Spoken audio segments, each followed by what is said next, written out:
എൻ്റെ പൊന്നു മക്കളെ, എൻ്റെ ലൈഫിൽ ഞാൻ ഇന്നേ കണക്ക് റിഗ്രഷൻ അടിച്ചിട്ടില്ല. കാരണം എന്താണെന്ന് അറിയുമോ? ഇന്നലെയാണ് നമ്മുടെ Kantara movie chapter 2, Kantara chapter 1, Kantara 2 ഇന്നലെയാണ് OTT റിലീസായത്. ഞാൻ നാട്ടിൽ നിന്ന് ഷാർജയിൽ വന്നതിന് ശേഷം ഇപ്പോൾ ഒരു മാസം കഴിഞ്ഞു. അപ്പോൾ ഞാനിവിടെ വന്നതിന് ശേഷമായിരുന്നു കാന്താര മൂവി റിലീസായത്. എനിക്ക് പോയി കാണാൻ പറ്റുന്ന ഒരു സാഹചര്യമല്ല. എൻ്റെ കയ്യിലൊന്നും അധികം പൈസ ഇല്ലായിരുന്നു.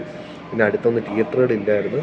പിന്നെ ഞാൻ വർക്ക് ചെയ്യുന്ന സ്ഥലത്തുനിന്ന് വെളിയിലോട്ടൊക്കെ ഇറങ്ങുന്നതും കാര്യങ്ങളൊക്കെ ഭയങ്കര പാടുള്ള കാര്യമാണ്. അതുകൊണ്ടാണ് എനിക്ക് സിനിമ കാണാൻ പോകാൻ പറ്റാത്തതും റിവ്യൂസും കാര്യങ്ങളൊന്നും ചെയ്യാൻ പറ്റാത്തത്. ഞാൻ ഇപ്പോൾ തന്നെ ഓഫീസിൽ ഇരുന്നിട്ടാണ് ഈ റിവ്യൂ പോലും പറയുന്നത്. ഭയങ്കര റിഗ്രഷൻ അടിച്ചിരിക്കുന്നത്. ഇങ്ങനെ ഒരു പടം എനിക്ക് തിയേറ്റർ എക്സ്പീരിയൻസ് കിട്ടിയില്ലല്ലോ എന്നൊക്കെ ആലോചിച്ച് ഭയങ്കര റിഗ്രഷൻ അടിച്ചിരിക്കുക. ഞാൻ ആ ഒരു എഫക്റ്റിൽ ഇപ്പോഴും ഇരിക്കണം. ആ ഒരു വിഷമം എനിക്കിപ്പോഴും ഉണ്ട്. എന്തായിരുന്നാലും പടം സൂപ്പർ.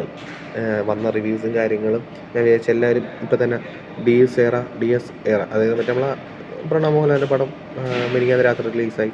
അതിനും നല്ല അഭിപ്രായങ്ങൾ കേൾക്കുന്നുണ്ട്. അതിൻ്റെ ഇടയിൽ നെഗറ്റീവ് വരുന്നുണ്ട്.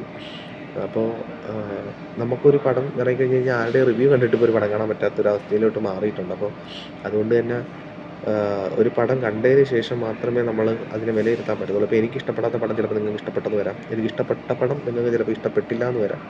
അപ്പം അങ്ങനെയൊക്കെയാണ് ഇപ്പോൾ കാര്യങ്ങൾ പൊയ്ക്കൊണ്ടിരിക്കുന്നത്. എനിക്കെന്തായാലും കാന്താര എന്ന് പറയുന്ന ഈ ഒരു മൂവി ഭയങ്കരമായിട്ട് ഇഷ്ടപ്പെട്ടു. ഭയങ്കരമായിട്ടെന്ന് വെച്ച് കഴിഞ്ഞാൽ ഭയങ്കരമായിട്ട്